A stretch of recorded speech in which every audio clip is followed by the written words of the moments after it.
मेरे प्यारे बच्चों, प्रेम से बोलिए राधे राधे और प्रेम से बोलिए ओम साई राम, ओम साई राम, ओम साई राम। मेरे बच्चों, क्या जीवन सही में सुख में मान रहे हो जीवन को, जिसे अनंत सुख क्षमता चाहिए हो? वो पागल है क्या कि वह स्थूल में आकर बार बार चिपके लौटे? जो तुम्हें चाहिए, अगर उसके विपरीत काम करोगे और उम्मीद रखोगे शांति की, तो उम्मीद कहाँ पूरी होगी मेरे बच्चों? सुख चाहिए, सुख चाहना, मैं दोबारा दोहरा रहा हूं मेरे बच्चों, कोई गलत बात नहीं हो, कोई गलत बात नहीं हो गई, कोई गलत जगह सुख चाहना तो निसंदेह गलत बात है।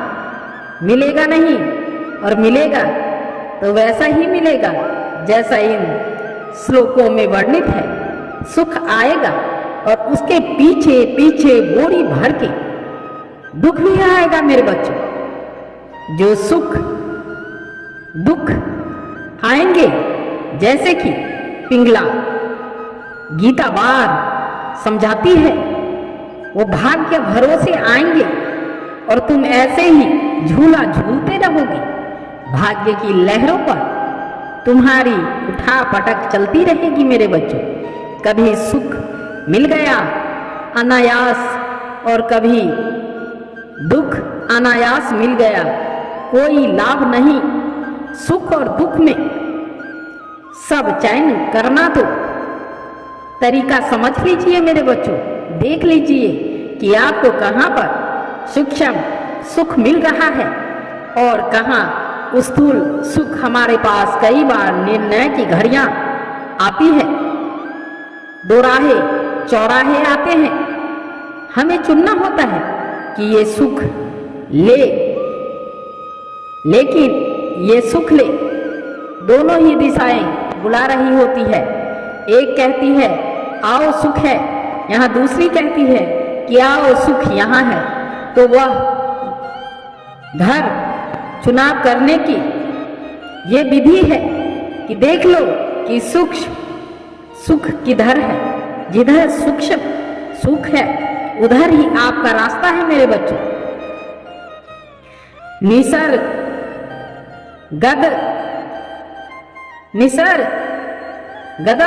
महाराज उसको बड़े प्यार तरीके से कहते थे। वो कहते थे कि एक वो होता है देह का सुख और एक होता है चेतना का सुख। निर्णय साफ है, कौन सा चाहिए मेरे बच्चों?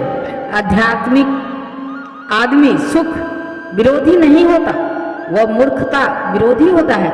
वह मूर्खता पूर्ण सुखों का त्याग करता है। वह सूक्ष्म सुखों को और सूक्ष्म सुखों की पान करता है। उससे ज्यादा आनंदित आदमी तो कोई होता ही नहीं मेरे बच्चों। कोई ये ना सोच ले कि आध्यात्मिक में सुख की वर्जना है तो अध्यात्म जैसे सुख समर्थक हो गया। नहीं, अध्यात्म दुखद नहीं होता। अध्यात्म में छोटे सुख की वर्जना है, क्योंकि तुम्हारा अधिकार है बड़े सुख पर, तुम्हारी कामना है बड़े सुख की। उससे नीचे हम मानने वाले नहीं हैं मेरे बच्चों। तो अध्यात्म वही कसता है, क्योंकि बात बिल्कुल सीधी है मेरे बच्चों। जिस चीज से नीचे तुम्हें मानना नहीं है, उस चीज से नीचे की चीज पर निशाना काहे को लगाना? तुम्हें शर्ट आती है 40 की और तुम ऐसी दुकान में घुस जाओ जिसमें कपड़े मिलते हैं बस बच्चों के। वहां बड़ी से बड़ी शर्ट का नाप है 36। जिंदगी भर तुम वहां पर खींचा पानी करते रहो, एक के बाद दूसरी शर्ट आजमाते रहो, दुकानदार से जिरह करते रहो, तो पागल तुम हो कि नहीं। और फिर वहां से निकलो और सोचो कि दूसरी दुकान जाऊंगा। जितनी दुकानें हैं सब वो बच्चे के ही बाजार की है।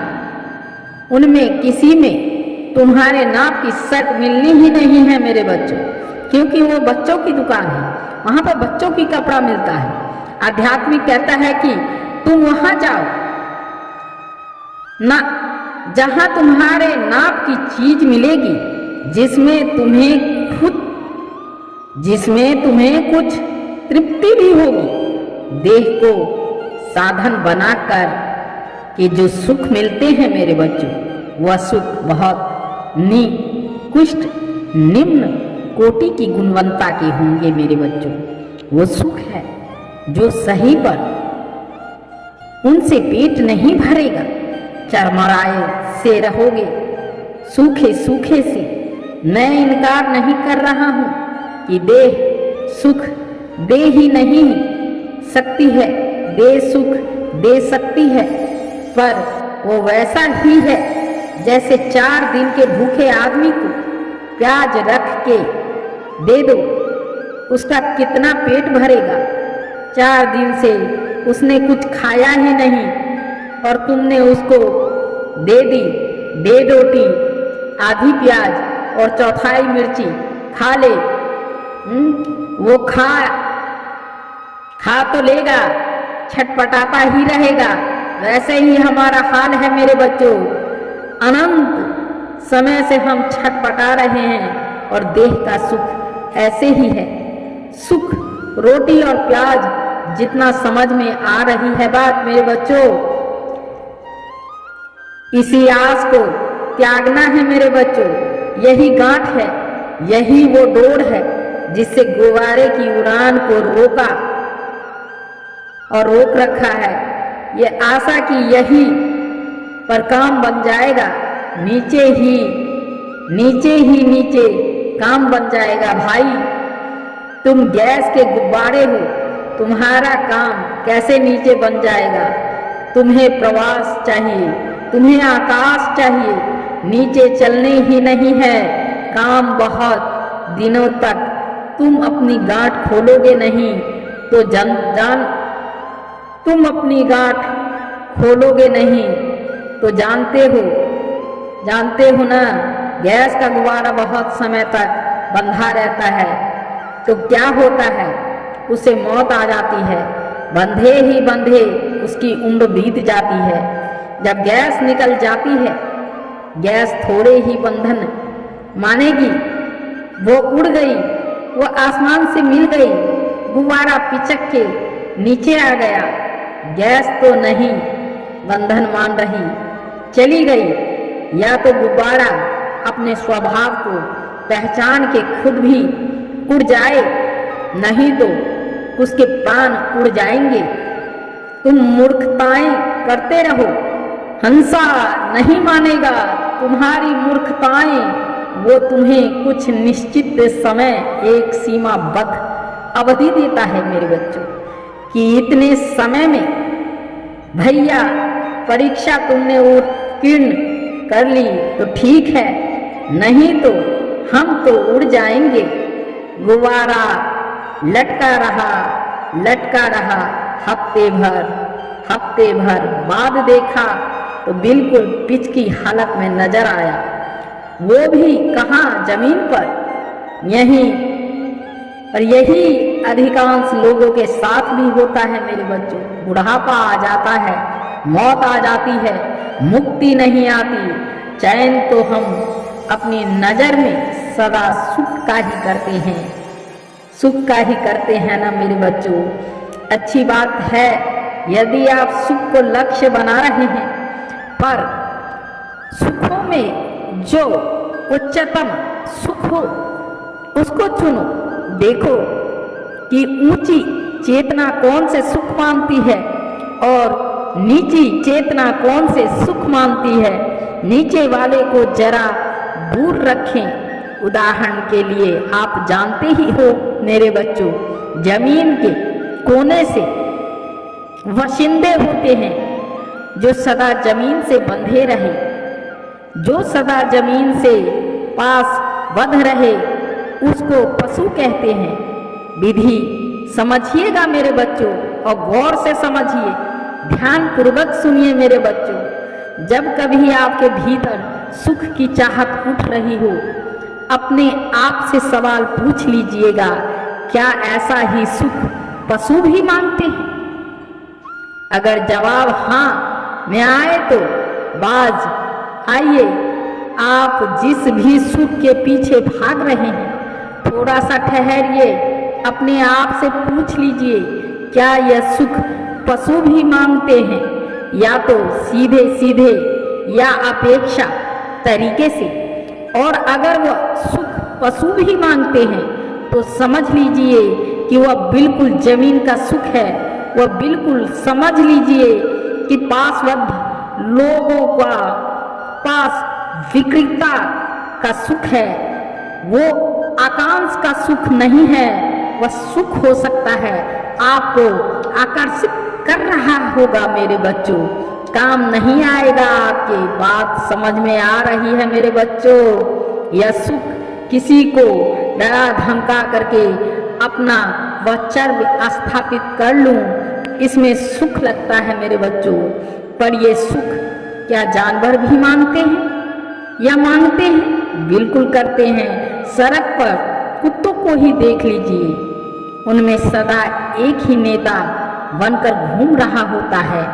आपके कमरे में कीड़े हो, छिपकली हो, उनमें भी जो थोड़ी मोटी छिपकली होगी वो बाकी सबको रगेड़ रही होती है। भाई छिपकली, चलिए दूसरों पर अपनी शारीरिक समर्थ से धोष चलाती हो सकता है कि आप दूसरों पर धोष चला रहे हो अपनी बौद्धिक सामर्थ्य से या अपनी आर्थिक सामर्थ्य से, तो भी आप काम तो छिपकली और कुत्ते वाले ही कर रहे हो मेरे बच्चों। तो इसमें आपको जो सुख मिल रहा है वो स्थूल सुख है, वो पार्थिव सुख है, ये आपके काम नहीं आएगा मेरे बच्चों। आप अगर किसी को परेशान करते हैं तो ये सुख आपके काम नहीं आएगा। इसी तरीके से अपना घर बना लेना, दीवारें खड़ी कर लेना और उस घर में दूसरों का प्रवेश वगैरह वर्जित कर लेना, ये काम जानवर भी करते हैं मेरे बच्चों। और जानवर इसमें बड़ा सुख भी लेते हैं, और लेते हैं ना। ये 12 खरगोशों का घर है और 3 खरगोश ऊपर भी रहते हैं। उन ऊपर रहने वाले 3 खरगोशों को जब भी वहाँ बाहर वाले खरगोशों के घर में प्रवेश दिलाओ तो यहाँ नीचे वाले खरगोश क्या स्वीकार करते हैं? नहीं करते ना। बाहर वाले को नहीं आने देंगे, मेरा घर है, मैंने बनाया है। ये अलग बात है कि तुमने बनाया भी नहीं, वो तो संयोग की बात है कि बन गया। पर ठीक है, यही काम अगर आप कर रहे हैं और इसमें बड़ा सुख मान रहे हैं कि देखो मेरा घर, मेरा भवन तैयार हो गया, अब मैं इसमें रहता हूँ, दीवारें रचवा दो, बाहर एक खड़ा कर दो पहरेदार, कोई आने ना पाए, मैं रहूँगा और मेरा इसमें कुटुंब रहेगा। तो समझ लो कि जिस चीज में तुम सुख पा रहे हो वही चीज है जिसमें एक चूहा भी सुख पाता है, जिसमें एक कुत्ता भी सुख पाता है, जिसमें खरगोश भी सुख पाते हैं। ये सुख तुम्हें मिले तो मिल जाएगा, फिर कह रहा हूँ काम नहीं आएगा। उस घर के भीतर रहोगे और जलते छटपटाते रहोगे। अच्छा तरीका है ना? बस ये देखना है कि जिन चीज़ों में सुख खोज रहा हूँ उन चीज़ों में पशु भी सुख खोजते हैं। इतने भर से ही नहीं, प्रतिशत सवाल तो अपने आप हल हो जाएंगे। यही तरीका लगा देना मेरे बच्चों। कोई व्यक्ति सामने खड़ा है, उससे तुम 3 तरह के सुख ले सकते हो। 3 तलों की हमने बात करी थी ना, एक जमीन का तल, एक गुब्बारे का तल और एक आकाश का तल। ऐसे ही तुम्हारे जिंदगी में कोई व्यक्ति आता है उससे तुम 3 तरह के सुख ले सकते हो। जमीनी सुख क्या हो गया, बिल्कुल पार्थिव, कि तुमने पकड़ लिया उसकी देह को, तुम्हें लगा कि देह से ही तो इसकी सुख मिल जाना है। लगे काम कीड़ा करने, लगे भोग विलास करने, या तुमने उसकी देह से कुछ और तरीके के सुख चाहे, जैसे कि चल भाई तू अपनी देह का इस्तेमाल कर और मेरा घर साफ कर दे। ये भी है वही शारीरिक सुख ही ले रहे हो ना दूसरे से। ये सबसे नियम कोटि का रिश्ता है, दूसरे से तुम्हारे काम नहीं आएंगी। इससे ऊपर के तल का रिश्ता क्या हो सकता है मेरे बच्चों? दूसरे व्यक्ति से, देश से सूक्ष्म विचार की तुमने दूसरे से वैचारिक तल पर एक संबंध बना लिया कि अब तुम दोनों बैठे हो तो ये नहीं कह रहे हो कि देह से रगड़ रहे हो, बल्कि बातचीत हो रही है, विचारों का आदान प्रदान हो रहा है। ये थोड़ा सा ऊंची कोटि का सुख हुआ। यह एक विधानपूर्ण वार्ता होती रही, वो वार्ताकारों को बड़ा सुख देती है। उससे पूछना कभी और वो कहेंगे कि ये जो इसमें सुख है, इस बातचीत में जो इसमें रस है, वो लटपट झटपटी में थोड़े ही है। और फिर उच्चतम कोटि का सुख हुआ कि तुम उस व्यक्ति के विचारों के पीछे भी जो आत्मा है, जो केंद्र है, जो मौन है, उस तक पहुंच जाओ। तुम उसकी जड़ तक पहुंच गए, तुम उसके मूल तक पहुंच गए, तुम उसके हृदय तक पहुंच गए। ये उच्चतम रिश्ता हो गया है मेरे बच्चों। सुख पाने के लिए तुम तीनों को साधन बना सकते हो।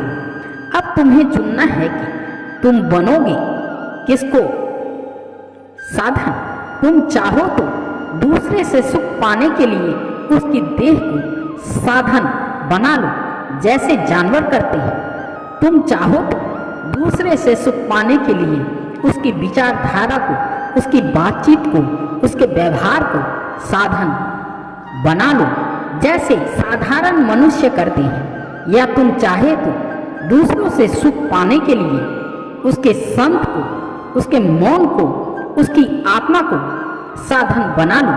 ये तीसरी काम अगर करोगे तो फिर तीसरी कोटि का, माने उच्चतम कोटि का सुख भी पाओगे मेरे बच्चों। जमीन पर रहना है, पर आकाश का होकर के जमीन पर रहना, पर जमीन पर घर नहीं बना लेना है। तुम यहाँ एक मिशन पर हो भाई, बसने नहीं आए हो। बस तो तुम यहाँ सकते भी नहीं, बसने की कोशिश करोगे तो भी अर्थी तो उठ ही जानी है। बसने यहाँ नहीं आए हो, तुम यहाँ एक काम के लिए आए हो। तुम्हारे पास एक मिशन है, उपकरण है, एक खास प्रयोजन है, वो नहीं भूलना है। रहो यहाँ पर, यहाँ के होकर यहीं अपना वतन याद रखो, क्योंकि वही वतन तुम्हारा है। यहाँ तो 4 दिन का ठिकाना है, ऐसे ही बीत जाएंगे मेरे बच्चों।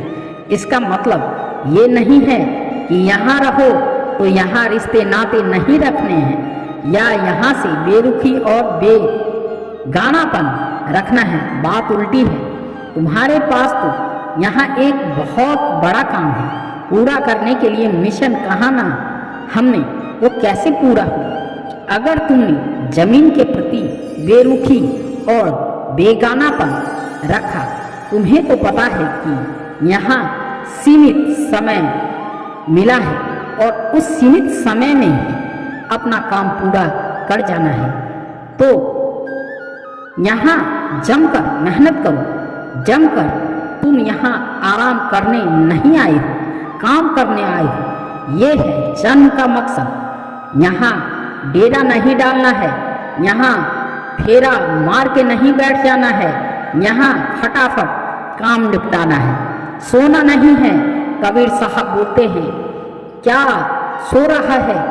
अभी जल्दी ही वो दिन आने वाला है जब एकदम टांग लंबी करके सोएगा, और बहुत लंबी और बहुत गहरी सोएगा। तो सोने के लिए तो बहुत तुमको अभी समय मिलने वाला है, ये तो जागृत का अवसर है। तू क्यों सोया पड़ा है? काम कर भाई, काम कर। मिशन घड़ी टिक टिक टिक टिक टिक टिक, बाद में सो लेना। एक पल ऐसा आने वाला है कि फिर तू कहेगा भी कि मुझे जागना है, तो तुझे जागने की अनुमति नहीं मिलेगी। मुझे अनिवार्य सुला दिया जाएगा। जब तब सो ही लेना है तो अभी काम कर लेना मेरे बच्चों। ये रिश्ता होता है आध्यात्मिक आदमी का इस जगत से। जगत उसी कर्म भूमि होती है, विश्राम ग्रह नहीं, हरम नहीं, निर्दलय नहीं, रणभूमि संघर्ष स्थली। सोएगा तो हम अपने ही घर जाकर चैन नहीं मिलेगा। यहाँ तो सो भी लेते हो तो वहाँ चैन मिलता है क्या? कोई जो इस दुनिया में चैन की नींद सो पाते हो, बोलो चैन की नींद भी आती है तो बस घंटे 2 घंटे की, जिसको हम कह देते हैं सुस्मृति, सुस्कृत,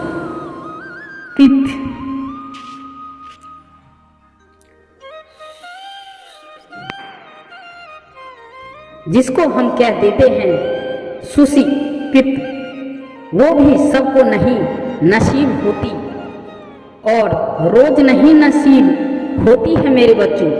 और जिन्हें नसीब होती भी है वो बस थोड़े ही देर के लिए आती है।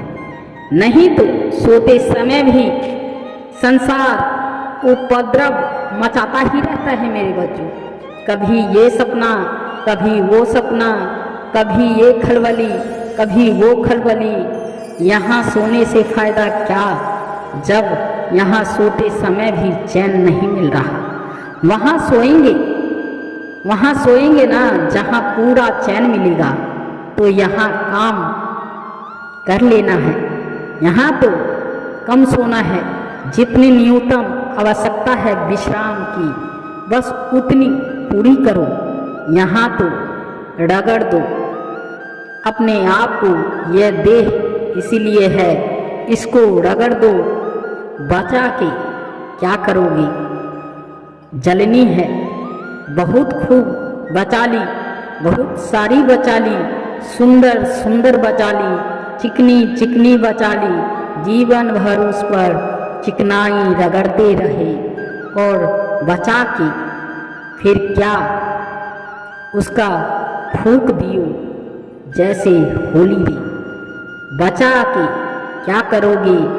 ये तो वैसे भी झड़ ही जाने वाली है, ये स्वयं झड़ जाएं, उससे पहले क्यों न हम इसे रगड़ जाएं। आ रही है बात समझ में मेरे बच्चों, ये है हमारे जमीन से सही रिश्ता। बात महीन है, समझिएगा, बात महीन है। एक तरफ तो हमें इस जमीन से मुक्ति चाहिए, दूसरी तरफ हमें इसी ही राम कर के कर्म करना है। ये बात बहुत लोगों को विरोधाभासी लगती है, और आदमी ने इस तरह की बहुत गलतियां करी है। अतीत में लोगों ने कहा है कि जब इस दुनिया से हमें मुक्ति ही चाहिए तो हम कुछ भी क्यों करें, वो अकर्मण्य हो गए। देवो देवो आलसी पुकारा, वो लगे भगवान की बातें करने, जबकि कुछ नहीं आलस था उनका, बस तर्क। उन्होंने यही दिया कि हम तो जी गुबारा हैं, हमारा ठिकाना तो आकाश है।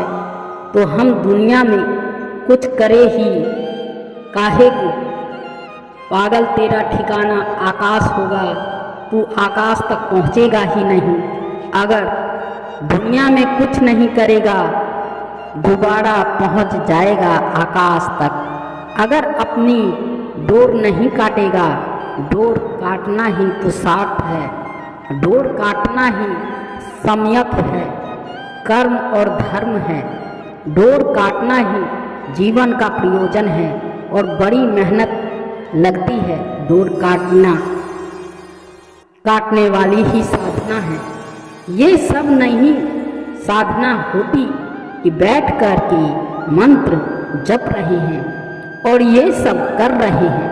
आजकल साधना के नाम के साथ बड़ी बड़ी बदसलूकी की जा रही है मेरे बच्चों। गुरु लोग आते हैं और कहते हैं कि देखो, आज मैं तुम्हें एक साधना दे रहा हूँ, भेंट दे रहा हूँ। साधना भेंट दी जाने वाली चीज है। साधना कमाई जाती है। साधना अपने खून से सींची जाती है। साधना कोई गुलाब का फूल है कि किसी ने भेंट दे दिया तुमको ताकि आज़ाद हो सको। इसीलिए खूब काम करना है, जम के काम करना है, जल्दी जल्दी काम करना है। जो ये नहीं करेंगे उनको सजा से ये मिलेगी कि आज़ादी तो नहीं ही मिलेगी। गुब्बारा पिचक और जाएगा और बड़ा भद्दा लगता है। गुब्बारा जब तक फुलाया नहीं गया हो तब तक तो फिर भी उसमें एक शोभा होती है, एक संभावना होती है। देखा है, गुब्बारा अभी बस एक संभावना भर है, बच्चा भर है, फुलाया ही नहीं गया।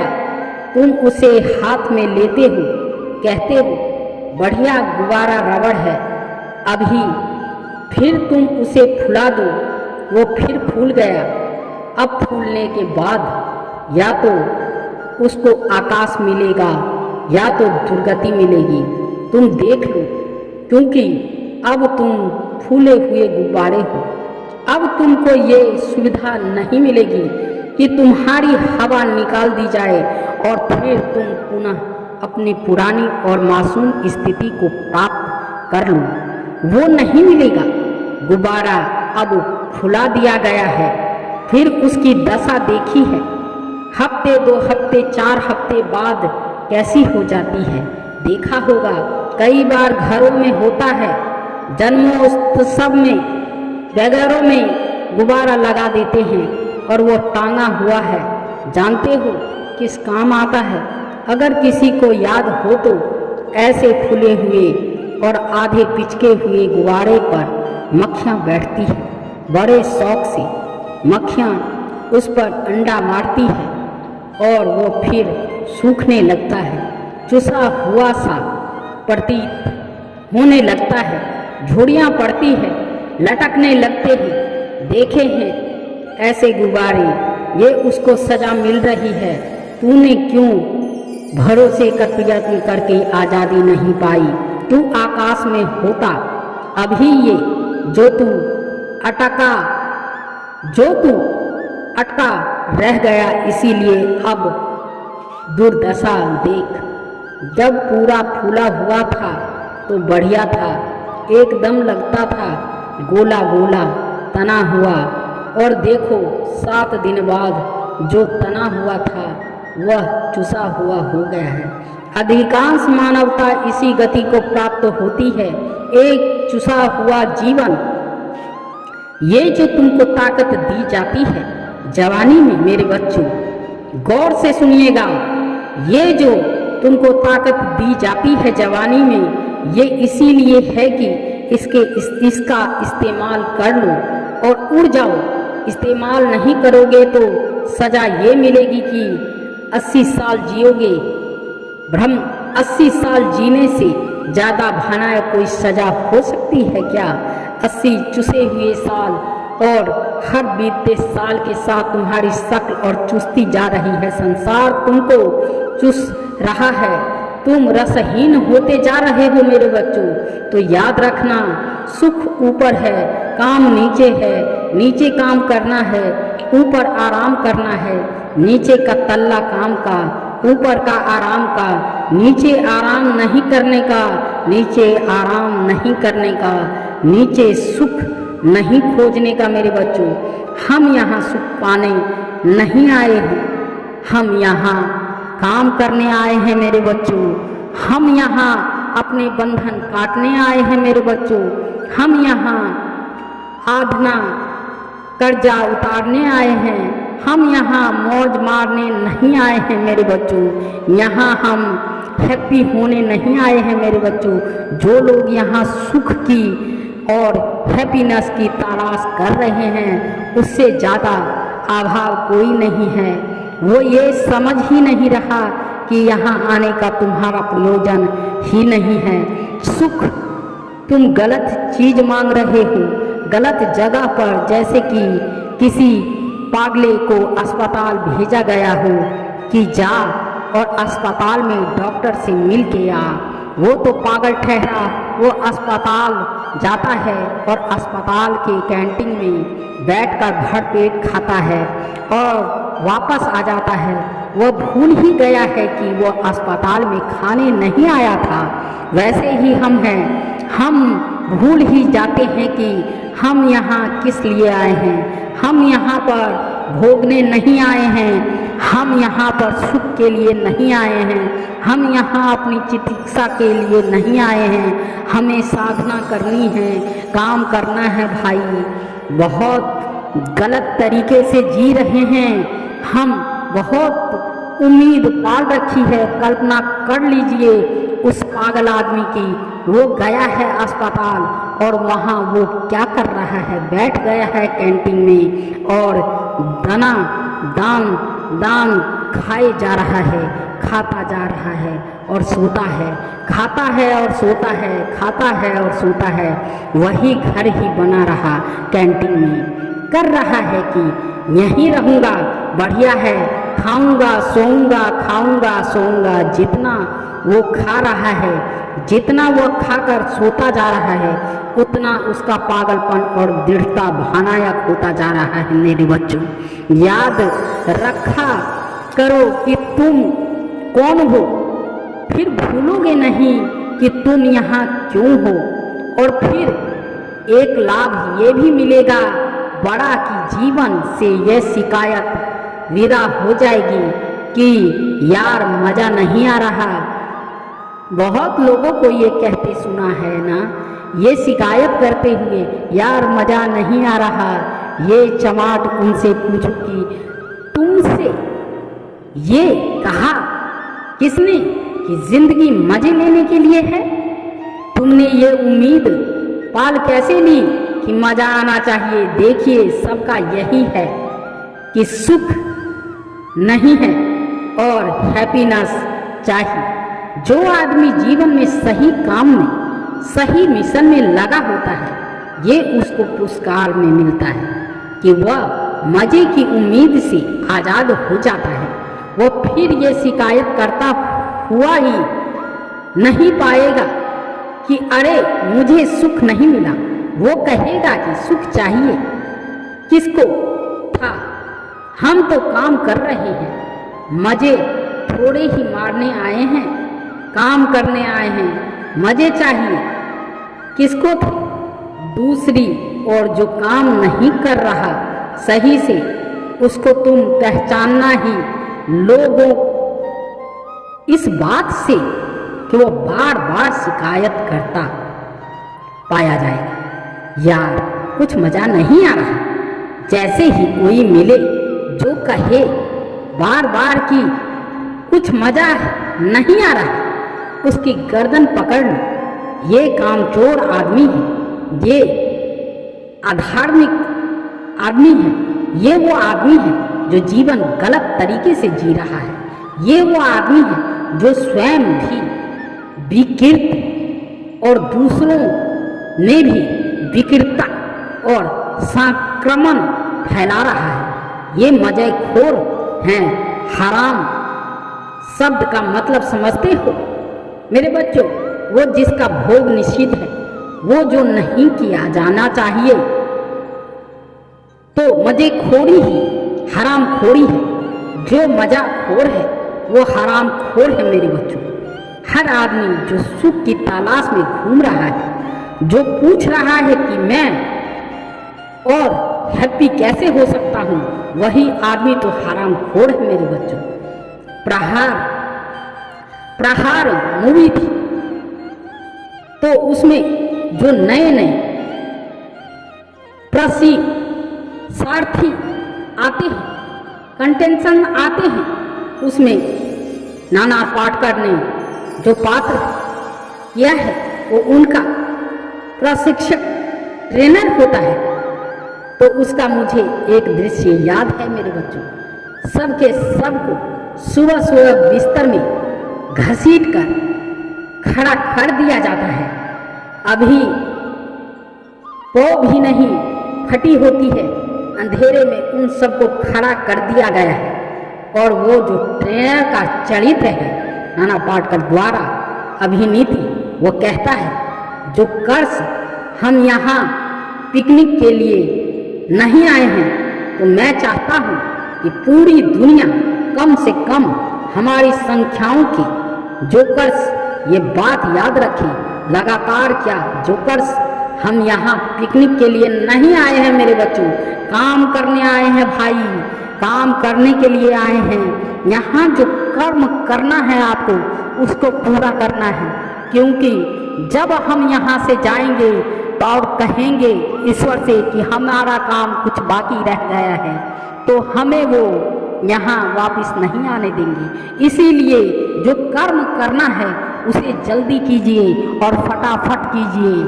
इसी के साथ मेरे प्यारे बच्चों, प्रेम से बोलिए ओम साई राम, ओम साई राम, ओम साई राम। हर हर महादेव, हर हर महादेव, हर हर महादेव। जय माता दी, जय माता दी। प्रेम से बोलिए मेरे बच्चों, जय माता दी।